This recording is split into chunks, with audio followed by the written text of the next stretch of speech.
Bonjour. Alors pourquoi je suis ici?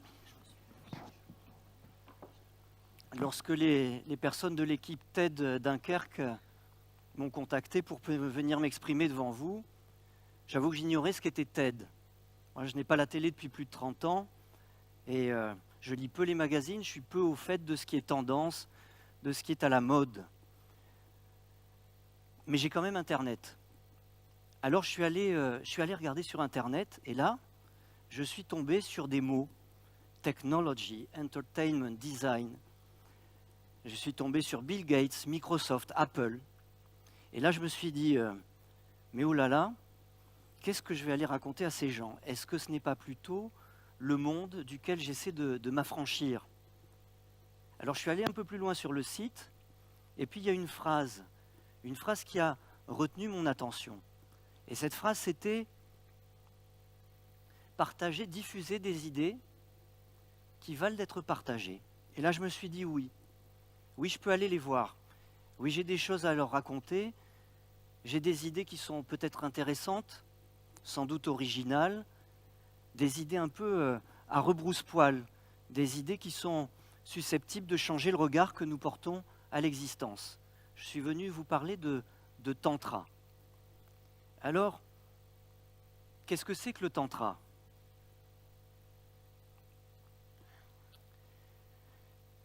Il y a 3 mots à retenir, 3 mots essentiels. Le premier, c'est expérience.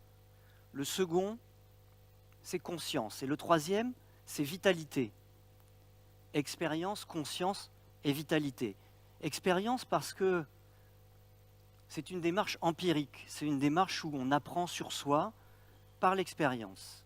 Conscience, parce que le but du jeu, c'est d'être de plus en plus conscient de comment je fonctionne, qui je suis et comment je réagis aux stimulations extérieures.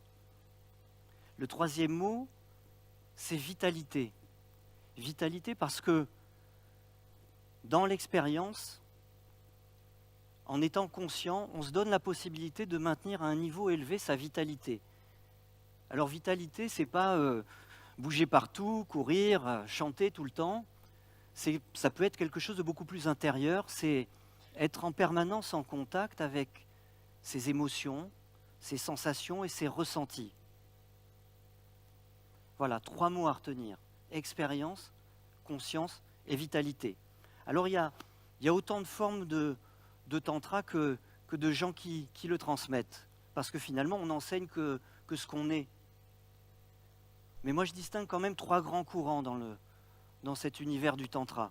Il y a 2 courants qui sont des courants traditionnels. Le premier, c'est le courant issu de l'Inde ancienne, qui aujourd'hui subsiste sous la forme de certains yogas. Peut-être vous avez entendu parler de Kundalini Yoga, Swara Yoga. On dit même que le Hatha Yoga est un yoga qui est largement influencé par la doctrine tantrique. Il y a aussi ce courant spirituel qui a fleuri au Moyen-Âge et puis à la Renaissance au Cachemire indien et qui s'appelle le shivaïsme non-duel du Cachemire. Le second courant traditionnel, c'est le Vajrayana, c'est le véhicule de diamant qui est un courant complètement intégré dans la tradition bouddhiste.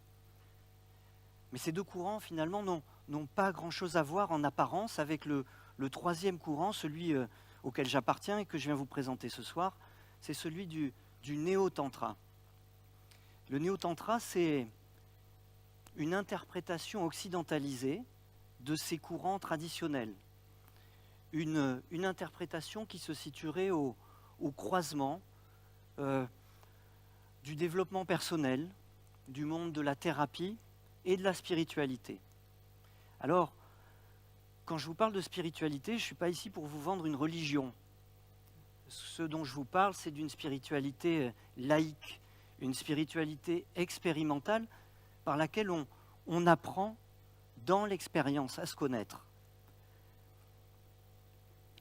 Je crois que j'ai assez parlé à propos de Tantra et j'ai envie de partager un peu d'expérience et de pratique avec vous. Alors je vais vous faire une proposition, on va pratiquer maintenant. Vous allez vous tourner vers votre voisin ou votre voisine et vous allez juste vous vous tournez quand même de manière à ce que le buste puisse pivoter un petit peu. Quelqu'un de préférence que vous ne connaissez pas. Allez-y. Trouvez quelqu'un, on va s'en sortir. Ok. Et quand vous avez choisi la personne, vous laissez les mots et vous plongez votre regard dans son regard. Juste ça. Vous plongez votre regard dans le regard de cette personne. Ok. Allez-y, faites-le. Juste en silence, sans mots, pas besoin de mots. Regardez, plongez votre regard dans le regard de votre partenaire. Et vous observez votre respiration, vous observez votre posture corporelle, vous observez aussi les pensées qui vous traversent, les émotions.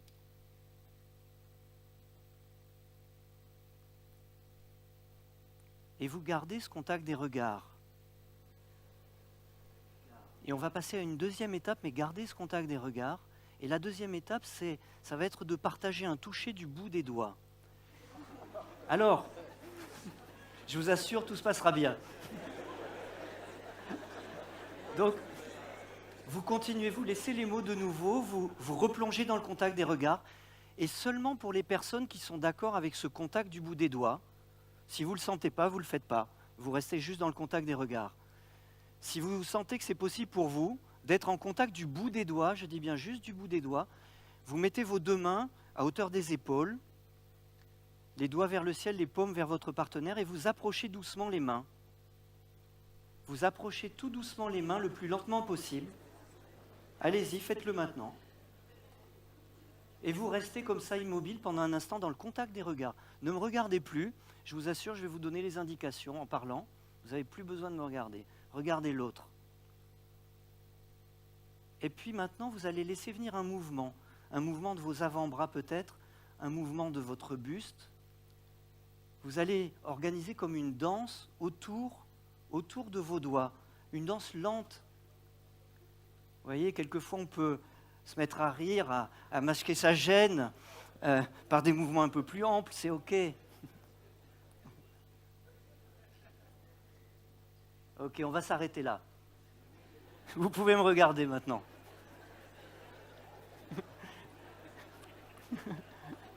Alors, comment c'était? Qu'est-ce qui s'est passé pour vous? Est-ce que vous avez pu observer votre respiration? Est-ce qu'elle a accéléré?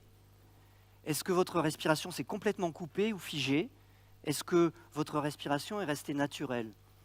Est-ce que vous avez gardé le contact des regards? Ou est-ce que c'était tellement gênant que votre regard était obligé de partir ailleurs? Comment était votre posture corporelle? Est-ce que vous étiez penché vers l'autre? Est-ce que vous étiez en retrait? Est-ce que vous êtes resté tranquille dans votre verticalité? Comment étaient vos pensées? Qu'est-ce qui s'est passé dans votre tête? Est-ce qu'il y a eu de l'élan, l'envie d'aller vers? Est-ce qu'il y a eu plutôt de la résistance et se dire j'ai envie d'être un peu plus loin, je ne voudrais pas avoir commencé à toucher? Est-ce que vous m'avez pris pour un fou? Parce que ça, c'est une option aussi. Voilà. Eh bien, le tantra, c'est ça. Le tantra, c'est apprendre à observer dans l'expérience. Et apprendre à observer dans l'expérience, pourquoi? Pour être plus conscient et ramener ça dans sa vie. À quoi ça sert la conscience? Eh bien, quand on est plus conscient dans sa vie, dans chaque instant, alors on peut faire des choix. On peut faire des choix. Par exemple, quand vous êtes en couple, quand vous êtes en relation, et que vous commencez à réaliser à quel point vous êtes en dépendance affective. Alors je vais caricaturer. À quel point vous avez besoin d'entendre 10 fois par jour « je t'aime » ou 10 fois par jour « tu es beau, brillant ». À ce moment-là, vous pouvez commencer à dire « ok, je vais prendre responsabilité de me nourrir à cet endroit-là », d'alimenter moi-même mon insécurité. Vous savez, dans le développement personnel, on appelle ça l'estime de soi. Et l'avantage de ça, c'est que vous cessez de faire porter la responsabilité à l'autre dans la relation, de vous nourrir aux endroits où vous n'avez pas été, et vous vous donnez aussi l'option de ne plus vouloir à la personne, de ne plus en vouloir à la personne, de ne pas être disponible affectivement quand vous en avez besoin. Donc c'est une transformation radicale dans la relation. Il y a un autre point que je voudrais aborder par rapport à la pratique que nous venons d'avoir. Je ne sais pas si vous avez remarqué, mais à un moment, je vous ai dit, mais vous n'êtes pas obligé de partager ce contact physique. C'est OK de ne pas faire. Parce que ça, quand on aborde le néo-tantra en particulier, c'est quelque chose de fondamental. Nos limites, c'est des choses qu'on a construites dans notre histoire. Des choses qu'on a construites pour nous protéger contre probablement des agressions extérieures dans notre enfance. Et c'est des choses qui viennent souvent se réactiver à juste titre parce que ce sont des protections et ça nous défend contre des choses qui ne nous conviennent pas. Le problème, c'est que ces limites, quelquefois, elles viennent se réactiver à des endroits où elles n'ont absolument pas lieu d'être, où elles ne sont pas appropriées.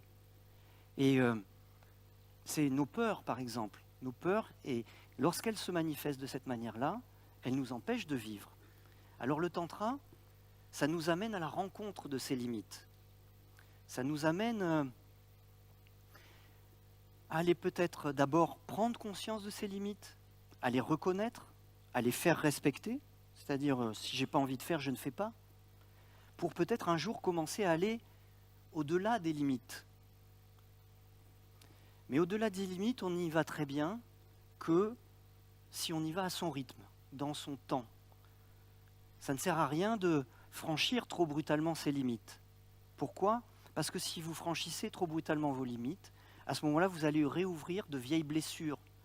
Vous allez créer de la rigidité nouvelle, alors que la recherche, c'est plutôt d'être fluide avec l'existence.